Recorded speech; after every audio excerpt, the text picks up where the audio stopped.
বাংলাদেশের অস্তিত্ব, সার্বভৌমত্ব, গণতন্ত্রের ভিত্তি, গণতন্ত্র, জাতীয়তাবাদী শক্তি, সকল কিছুর বিরুদ্ধে এরকম একটি ষড়যন্ত্র ধীরে ধীরে গড়ে উঠছে।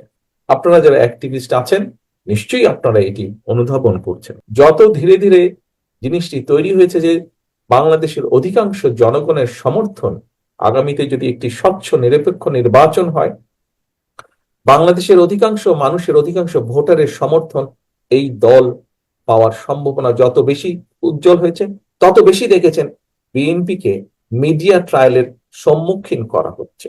একটি মহল বা যারা ষড়যন্ত্র করছে বাংলাদেশ জাতীয়তাবাদী দল, বাংলাদেশি জাতীয়তাবাদী শক্তির বিরুদ্ধে, একই সাথে দেশের স্বাধীনতা সার্বভৌমত্বের বিরুদ্ধে, তারা তাদের অবস্থান থেকে তাদের সাথে যে সকল মিডিয়া হাউসের সম্পর্ক আছে তাদের মাধ্যমে ঠিক 111-এর সময় যেভাবে বিএনপিকে মিডিয়া ট্রায়ালের সম্মুখীন করা হয়েছিল, ঠিক একইভাবে এরকম একটি প্রেক্ষাপট ধীরে ধীরে তৈরি করার চেষ্টা তারা করছে। খুব এক বাক্যে যদি বলতে হয়, দেশ স্বাধীনের পর থেকে এই মুহূর্ত পর্যন্ত বাংলাদেশে সংস্কার বলতে অথবা মানুষের এবং দেশের জন্য ভালো কিছু বলতে, সেটি আপনি স্বাস্থ্য খাত বলুন, সেটি আপনি কৃষি খাত বলুন, খাদ্য উৎপাদন বলুন, শিক্ষা বলুন, ইন্ডাস্ট্রি বলুন, আমরা বেকার কর্মসংস্থান বলুন, বিদেশে কর্মসংস্থান বলুন, আমরা যেভাবেই যেটি বলি না কেন, লোকাল গভর্নমেন্টকে শক্তিশালীকরণ বলুন, প্রত্যেকটি ফ্যাক্টস এন্ড ফিগার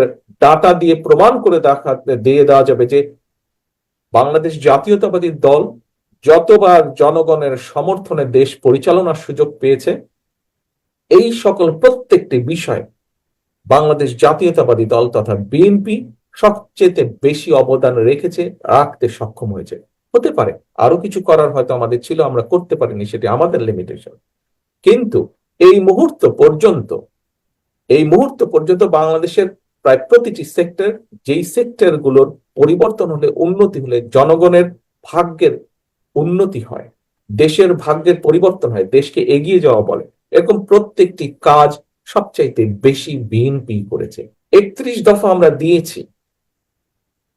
আপনারা অনলাইন অ্যাক্টিভিস্ট, আপনারা দেখছেন, জানছেন, বাংলাদেশের মানুষে দেখছে, জানছে পুরো জিনিসটা।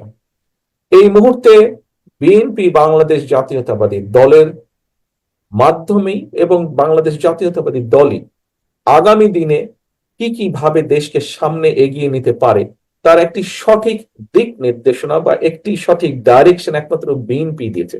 আর কি কোনো রাজনৈতিক দল দিয়েছে? আর তো কোনো রাজনৈতিক দল দেয়নি। তারা বক্তৃতা, বিবৃতি, বিভিন্ন কথাবার্তার মধ্যে তারা আছে। একটি কথা তো পরিষ্কার, এই মুহূর্ত পর্যন্ত, স্বৈরাচারের আমল থেকে শুরু করে এই মুহূর্ত পর্যন্ত বাংলাদেশের জনগণের কাছে জবাবদিহিতার কোনো সরকার নেই। খুব সিম্পলি যদি আমরা বুঝি, যে কোনো জিনিসের যদি বেটারমেন্ট করতে হয়, একটি জিনিসকে যদি ডিসিপ্লিন ওয়েতে নিতে হয়, একটি জিনিসকে যদি সামনের দিকে ভালোর দিকে এগিয়ে নিতে হয়, অবশ্যই জবাবদিহিতা থাকতে হবে। দেশের উন্নয়ন, জনগণের উন্নয়ন, যেভাবেই বলি না কেন, জবাবদিহিতা থাকতে হবে। দেশে যখনই একটি জবাবদিহিতামূলক সরকার থাকবে, যারা জবাব দিতে বাধ্য থাকবে জনগণের কাছে, সংসদের মাধ্যমে জনগণের কাছে, সংসদের রিপ্রেজেন্টেটিভ যারা, সদস্য যারা, তারা জনগণকে রিপ্রেজেন্ট করে, কাজেই সংসদের মাধ্যমে জনগণকে জবাবদিহি করতে যারা বাধ্য থাকবে, যেই সরকার বাধ্য থাকবে, একমাত্র সেই সরকারের পক্ষেই সম্ভব মানুষের জন্য ভালো কিছু করা, দেশের জন্য ভালো কিছু করা।